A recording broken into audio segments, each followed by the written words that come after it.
Hey everybody, it's Keegan here. I'm back with another video for you guys, and today I'm bringing you guys another edition of Keegan's Movie Reviews. And today we're going to be talking about 3 films that I saw in theaters over the past weekend, so let's get right into it. The first film we're going to be talking about today is the 2023 British horror film Stopmotion, which was directed by Robert Morgan. It first premiered at the Fantasia Film Festival on September 23rd, 2023, and recently got a wide release on February 24th, 2024. And this film I saw in theaters last Friday. It looked interesting from the trailer, and one of my local theaters was having a limited screening of the movie, so I went ahead and checked it out, and I thought it was pretty good. But we'll get to more on that in a moment. But right now, let's get into the story of the film and then my thoughts on this film. So let's get into the story.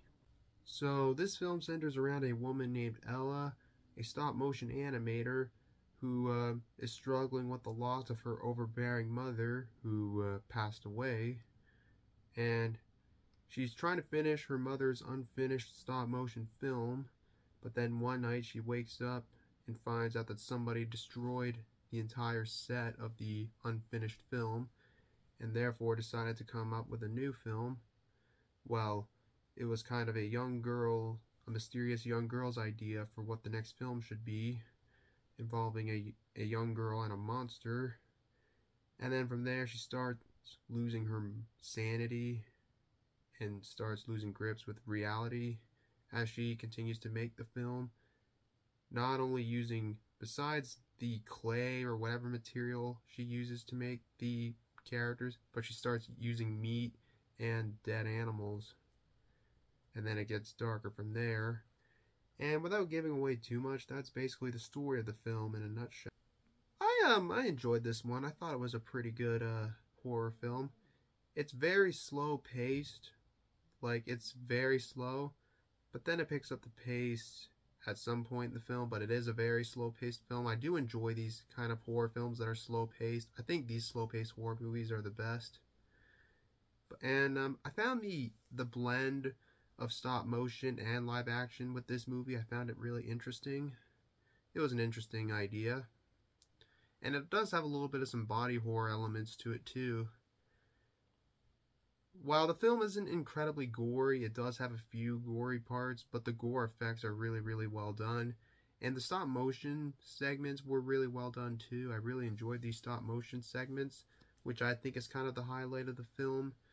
The acting is pretty good too, and I overall really enjoyed the film. Although I found the story's plot to be a little bit too predictable, but that's really the only issue I have with this movie.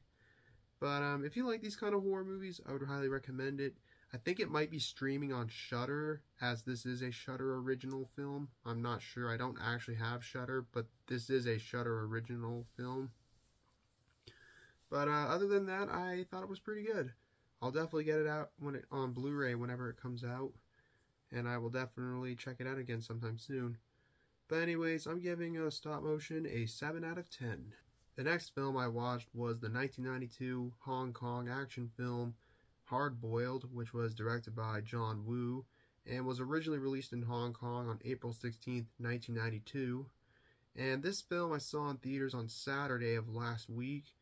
And this film was actually screened at one of my local theaters as a Kino Confidential screening or a top secret screening, where they play a mysterious film and they leave a little bit of clues of what the movie is about on social media before the film is even presented, and it's not revealed until the movie actually plays. I had no idea what movie it was going to be, so I went into this movie completely blinded, and I was very much surprised by it. But again, we'll get to more on that in a bit. Now onto the story.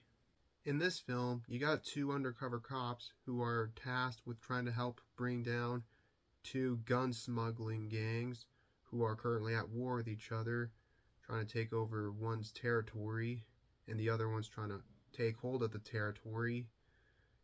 And along the way, they're trying to figure out who's behind these gun smuggling rings and try to bring them down. And without giving away too much exactly, that is what the film is about in a nutshell. I really enjoyed this movie. I had a lot of fun seeing it. I had no idea what this movie was going to be about, but I have heard of the director John Woo. He directed other films like Face Off and stuff like that. I haven't seen any of John Woo's other films, but I definitely will check out his other films in the future. But I had a lot of fun with this movie. It was action-packed. The action sequences were really well done, and it was really entertaining. And all in all, it was a really fun movie that I would highly recommend. And I love the final confrontation at the hospital towards the very end of the movie, which is kind of like the last half of the movie, where it entirely takes place in the hotel. I mean, not hotel, at a hospital, where one of the gun smugglers secretly holds their weapons. I mean, smuggles their guns. Yeah, I thought that whole sequence was really cool, especially when the cops came in for reinforcements. Like, that whole final sequence in the hospital was like the best part of the whole movie. But yeah, I loved every minute of it. If you like action movies, definitely check this one out. I will definitely be checking this one out again, and I will definitely check out some of John Woo's other films in the future. But yeah, I'm glad I went to this movie blind. But anyways, I don't have anything else to add, so I'm giving Hard Boiled an 8.4 out of 10. And the last film we're going to be talking about is one I saw in theaters on Sunday, and that is the 2024 comedy film Drive-Away Dolls, which was directed by Ethan Coen and was released on February 23rd, 2024. Now, this movie was supposed to come out back in September. However, due to the writer's strike that was going on at the time, the movie was pushed back to February. And I was really looking forward to this movie. And unfortunately, I was a little disappointed with this movie, but we'll get to more on that in a bit. But first, to the story, and then my thoughts on it. So, yeah. Now, this movie takes place in the year 1999 and follows two lesbians named Jamie and Marin, who are going on a road trip to Tallahassee for a fresh start after Jamie breaks up with another girlfriend. And all seems to be doing fine along the way until at one part during their road trip, the car breaks down. Then they need to replace the tire, and when they open up the trunk to look for a replacement tire, they instead find a briefcase that belongs to some mobsters who are trying to bring it in to a corrupt senator. And along the way, they're facing off against some mobsters who are out to get them and the briefcase. And without giving away too much, that's basically the story of the film in a nutshell. Now, it wasn't a great movie, but it was okay. Like, it had its moments. It had its moments where it was funny.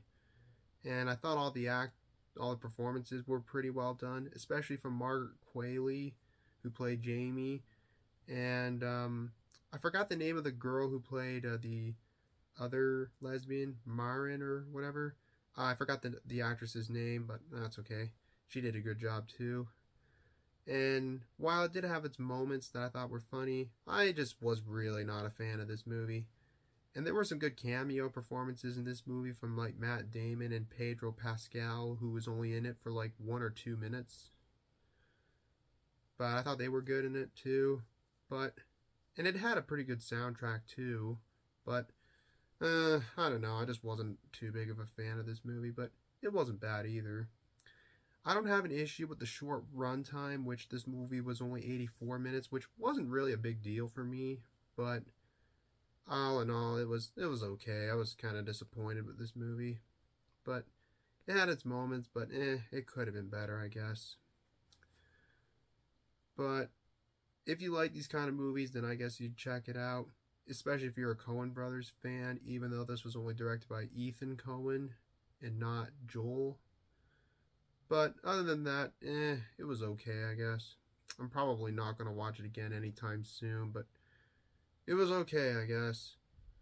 So I'm giving Drive-Away Dolls a 6 out of 10. Well, there you have it, folks. That wraps up another edition of Keagan's Movie Reviews. Thank you guys for watching this video. As always, if you enjoyed, leave a like, leave a comment below, subscribe, turn on notifications, and share the video with your friends. And I will be back with more movie review videos coming up soon. Maybe even on Monday, but we'll see. But anyways, until next time, this is Keagan Shepherd signing off. Thanks for watching. Hope you guys have a great day, and I'll see you guys in the next one. And yeah, take care, everybody. Peace out. Bye-bye.